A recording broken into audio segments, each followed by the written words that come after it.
All right, we back. Now, today's video is kind of going to be a follow-up video to the ones I've been dropping over the past week in regards to the French economy collapsing, and then also the other video I dropped, the French economic collapse sends Europe into a panic mode.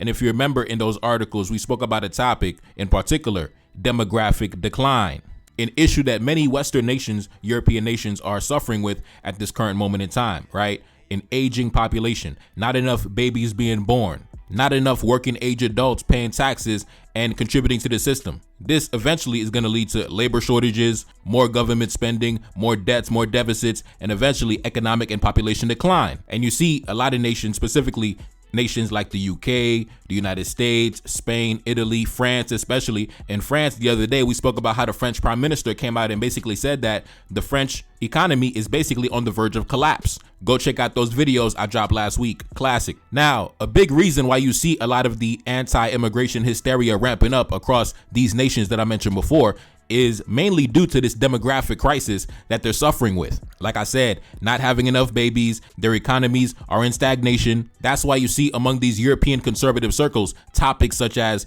the Great Replacement. They believe they're going to be replaced by the non-white immigrants. Now, in today's video, we're going to be talking about a British politician that we've spoken about before, Miss Kemi Badenoch. She, I believe, is the leader of the Conservative Party out in the UK. And she herself is an African immigrant to the UK, and she was basically on this interview basically saying that under her leadership, she's going to make sure that African immigrants have a very hard time getting into the UK and immigrating to the country, right? She said, listen, I'm going to protect the gates. I'm going to make sure that African immigrants don't come into the country under my watch, right? Because like I said, the core foundation of the anti-immigration rhetoric in these Western nations is not targeted towards white immigrants, right? She's not going to target the Polish immigrant or the Czechoslovakian immigrant or the Russian immigrant. No. In fact, in this interview, she actually targeted her own people. She said Nigerian immigrants, her own people. I'm going to make sure I make it hard for them to come into the country. Now, anyway, let's jump into the video. Not wasting no time. Let's go. They're abusing the laws that we have. This is exploitation of a system that was not designed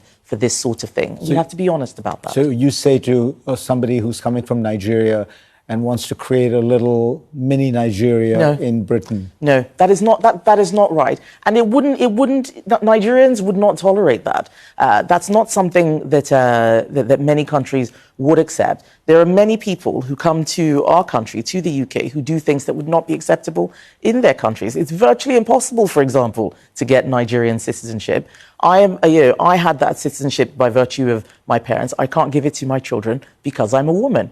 Yet loads of Nigerians come to the UK, stay for a relatively brief period of time, acquire British citizenship. We need to stop being naive, and that's why under my leadership, we now have policies to make it a lot harder to just get British citizenship. It's been too easy. It's basically a conveyor belt. All right, we back. Now, like I said, nations like the UK, nations like France, they're going through what we call demographic decline, right? Demographic collapse, right? Birth rates are down. The population is getting older. Not enough young people to fill in the labor requirements. So what is the easiest way to fix the situation, right?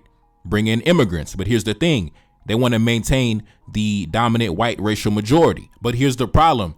They cannot rage against African immigrants without sounding like white supremacists or eugenicists. So what they do is, if you notice, they become more sophisticated. They have these black auxiliaries, these black mouthpieces like Kemi Badenoch, who is simply the black face for the political establishment. That way, they're able to say certain things and push certain agendas and talking points that they themselves are not able to say without sounding like a raging white supremacist. And if you notice in the immigrant conversation, they only target certain subsects, certain cultures. They don't talk about the Polish immigrant or the Czechoslovakian immigrant or the German or the British immigrant for that matter, or the French immigrant or the Jewish immigrant, the Israeli immigrant. No, it's specific types and demographics of immigrants that they don't want to be overrun by in the population, but they'll gladly accept reinforcements from other locations, right? They'll definitely, like I said, in the United States, they'll rage about some Haitian immigrants in Ohio. Meanwhile, hundreds of thousands of white immigrants been flooding the nation in all parts of the nation, right? So as you can see,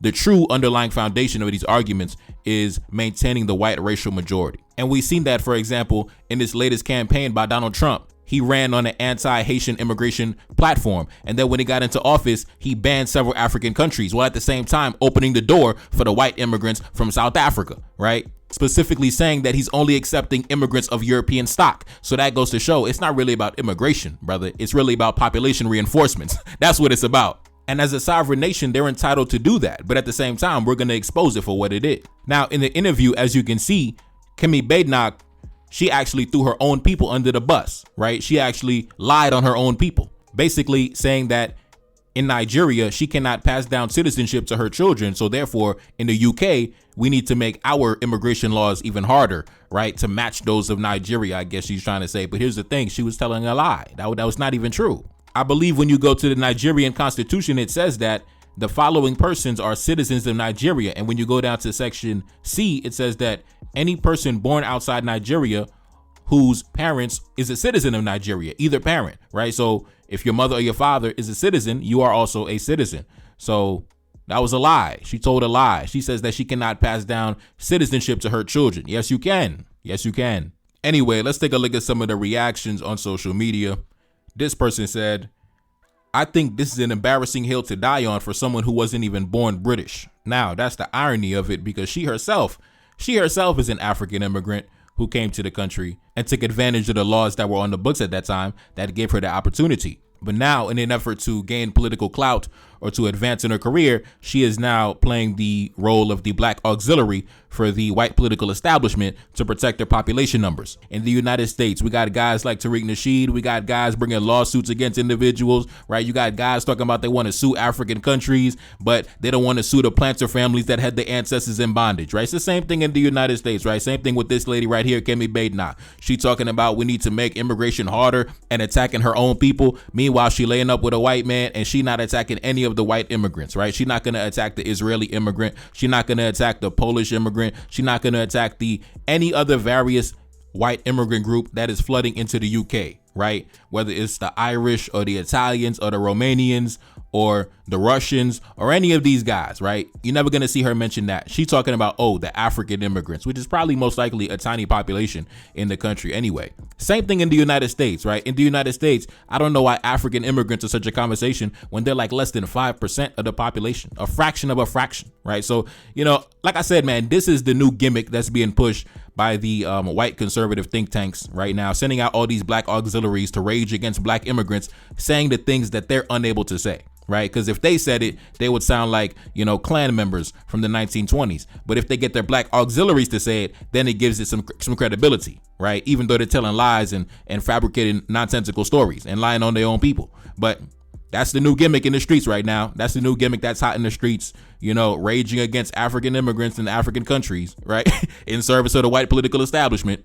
Now, let's continue. This person said, not sure if she's correct about this, but I know for a fact that Nigerian women cannot transfer citizenship to a foreign spouse, but Nigerian men can. Now, my Nigerian brothers, y'all gotta verify that for me. Is she lying? Is she lying like Kemi, or is she telling the truth? Now, if she's telling the truth, I actually have no problem with that law if you guys really enacted that law in your constitution. I think that's actually smart to not allow foreign men to just be able to fast track citizenship by entangling themselves with a local woman or a native woman, because that's actually historically how men have usurped authority and usurped power in foreign countries, right? It's actually very good that you guys have that boundary established, because honestly, to the women, it might seem, misogynistic, but it's actually a matter of national security, because foreign men, that's actually one of the number one ways they gain influence in a foreign land, right? You intermarry with a local woman, typically a woman of status and connections, right? That way you gain access to land, economic opportunities. You can penetrate their power structures, right? Their internal networks, right? So historically, for example, when you look at North Africa, how you think North Africa was penetrated culturally so much how it was? A lot of it was you had a lot of men from the Arabian Peninsula getting involved and having children with local African women over the generations. Their culture, their customs, their language, their identity pretty much overtook the entire region, right? And we've seen the same thing happen in the colonies, right? For example, Spain. the Spanish so-called conquistadors would intermarry with the local women, the indigenous women, right? And from there, they penetrate the local power structures. They pretty much impose their culture on the people to where their language, their customs, their worldview becomes the dominant worldview, right?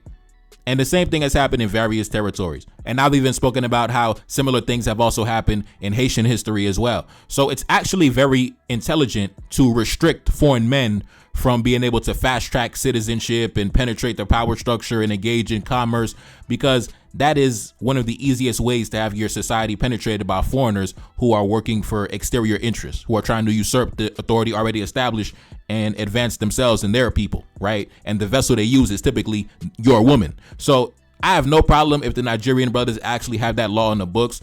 It's actually very intelligent. Now, the women might get upset because, on the contrary, Nigerian men have the ability to give their foreign wives citizenship, but you cannot give your foreign man citizenship. It is what it is. It is what it is, ladies. It is what it is. You know, it is what it is. You know, it's a matter of national security. You know, we don't want you and your foreign man plotting on the government. You know, but that's what it is. Anyways, like I said, as these Western nations, these white majority nations like the UK, France, the United States, and other nations continue to spiral into demographic decline, you're going to see more and more individuals like Kemi Badenoch, you know, what I call the black auxiliaries, coming out and acting as the mouthpiece for the political establishment, saying things that the political establishment is not able to say themselves, right? So they simply are the mouthpiece, the face, the mascot, saying the things that other people wish they could say, but they can't say. And the only reason she's doing this is for political clout and advancement in her career, basically for personal gain. That's the facts. But anyways, man, it's your boy Neferkari the Celine, 21 Cannons, the first single of the next project. Pinned comment at the top. Check it out. Join the Patreon, NTD1814, link in the description, and I'm gone. Peace. King of the North, and I feel like Moise. Took a few losses, I'm back on my feet. Selling they soul for trinkets and cash. Right on the front like the leader from Chad. Feel like a see me, I feel like I'm Idris. Walking on gold, I handle my business. Honor, integrity, money, and power. Told me she love me, she want me in power. Told her I'm sorry, I didn't mean to hurt you. Told her come over, come see me in person. Told her come over, I'm sick of the talking. Don't got no time cause that money be calling. Working all night and I'm up in the morning. Love when I call her, she love my attention. Body and soul, I'm truly protected. Back on that road and big body business. Told her I love her, I told her she mine. Get in that passenger seat, we gon' ride. Back on my mission, that money been stacking. Came from the bottom, I'm steady expanding. Run to the check and I pull up and vanish. Grabbing the neck from the back when I smash. Don't need no question, they know it's official. Cut from the cloth in my life, ain't no fiction. Ride for the scene like I'm army enlist. Gotta stay focused, I'm moving deliberate. Heart of a king and my heart full of pain. Look at my neck and it's flooded with chains. And I got Desaline blood in my veins. Enemy watching, I stay with a flame. Keep it 100, they know how we move. Black on black beam, interior blue. How you gon' leave me? I told you I love you. Pain in my heart, you knew I was trouble. Enemy watching, they wanna invade it. Hoping my brothers don't never betray us. Been on my mind and I hope I can save us. Look at my flaws, I don't see perfection. But I'm authentic, I'm whipping the 7. Like it's a phantom, I'm still manifesting. Gotta get money, I gotta get paid. Stay on my toes when I'm ducking these snakes. Go to my wrist and the queen on my arm. Feeling my energy, loving my charm. Might go put Desaline face on a piece. Ready for war, that's how you get peace. Know I'm protected, I'm ready for action. When I walk in, I need 21 cannons. Secret location, I'm up in the palace. One of a kind and she loving my manners. One of a kind and I'm telling the truth. His and her Bentleys, I gotta get to. Feeling like Future, we never gon' lose. Feeling like Garvey, I'm running the block.